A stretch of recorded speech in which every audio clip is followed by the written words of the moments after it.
이번에는요, 함수를 선언할 때 기본값, 그러니까 디폴트 값을 넣는 거에 대해서 볼 건데요.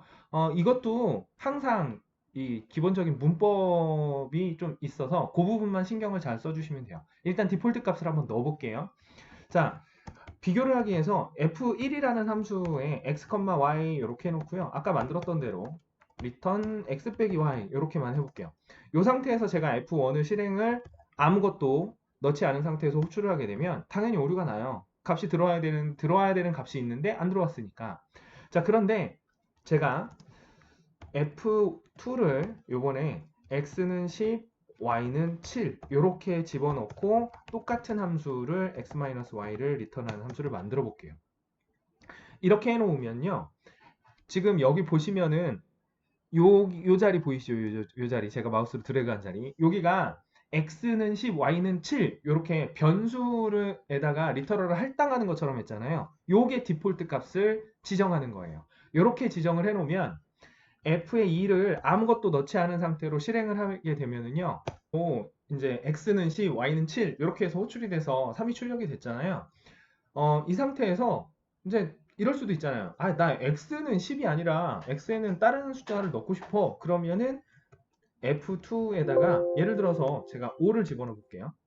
이렇게 하면 아까 앞에서 공부한 것처럼 지금 제가 입력한 아규먼트의 호출 방법은 포지셔널이죠. 포지셔널인 경우에는 디폴트 값이 있을 때 포지셔널을 사용하면 당연히 앞에 거부터 들어갑니다. 그래서 이렇게 하면 x만 5로 바뀌어서 마이너스 2가 되고요. 뭐 그러면 나 y도 바꾸고 싶어. y도 다른 값. 그래서 5,1 이렇게 하면 당연히 x 자리에 5, y 자리에 1이 들어가는 거고요. 이렇게요. 그 다음에 만약에 그러면 y만 바꾸고 싶으면 어떻게 해야 될까? 이 경우에는 키워드 아규먼트를 사용하시면 돼요. 그래서 f2에다가 y는 5 이렇게 넣어주시면 이렇게 y 값만 디폴트 값이 아닌 다른 값으로 입력하실 수가 있고요. 지금 여기 보시면은 그 제가 x도 디폴트 값, y도 디폴트 값 했잖아요. 그런데 함수를 만들면서 하나만 디폴트 값으로 정의하고 싶을 때도 있잖아요. 꼭 그렇게 해야 될 필요가 있을 때도 있고. 그래서 요번에는 f3이라는 함수를 정의할 건데요. 잘 보세요. 제가 일부러 오류나게 만들 거니까. x는 6이라고 디폴트 값을 주고요. 그 다음에 y는 디폴트 값을 안 주고 이렇게 함수를 만들어 보려고 해볼게요. 그러고서 return 하고서 x-y 이렇게 해볼게요. 그러면 바로 문법 오류가 나요. 키워드 아규먼트하고 포지셔널 아규먼트를 사용했었던 거하고 똑같이 디폴트 값이 있는 애들은 다 뒤로 빠지고요. 디폴트 값이 없는 애들이 전부 다 앞으로 가야 돼요. 그래서 방금 보신 것처럼 디폴트 값이 x는 있는데 그 뒤에 디폴트 값이 없는 애를 선언해 버리면 요거는 바로 이렇게 문법 오류가 나서 함수가 만들어지질 않고요.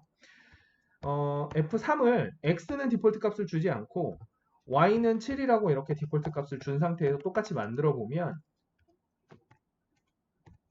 당연히 만들어집니다. 자, 이 상태에서는 함수 호출을 아무것도 넣지 않으면 x에는 디폴트 값이 없기 때문에 오류가 나겠죠. 그리고 아무거나 하나만 넣으면 당연히 x 자리로 들어가서 이렇게 실행이 될 거고요. 그리고 여기서도 마찬가지로 F3 해놓고 10,1 이렇게 해주시면 y 자리도 디폴트 값이 아니라 1을 사용해서 이렇게 출력이 됩니다. 자, 여기까지가 디폴트 값 사용 방법이었습니다.